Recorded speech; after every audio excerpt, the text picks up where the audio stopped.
This is Dr. David Kingboison. Welcome to Occupational Health and Safety Minutes.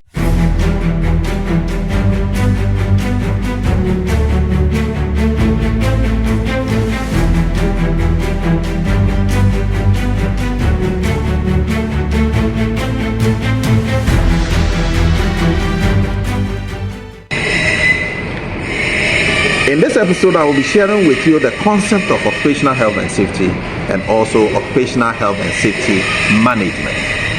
So what is occupational health and safety? According to the World Health Organization, occupational health and safety is the state of physical, mental, and social well-being of a worker and not merely an absence of disease or infirmity. It is also the promotion and the maintenance of the highest degree of physical, mental, and social well-being of the worker at the workplace.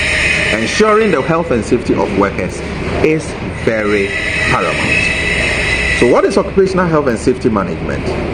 Occupational health and safety management involves taking practical measures to ensure the health and safety of organization, to ensure that workers are free from injuries, they are free from dangers, that you have created a congenial atmosphere for workers to be able to work and achieve the organizational objectives. See you in my next video. Catch you.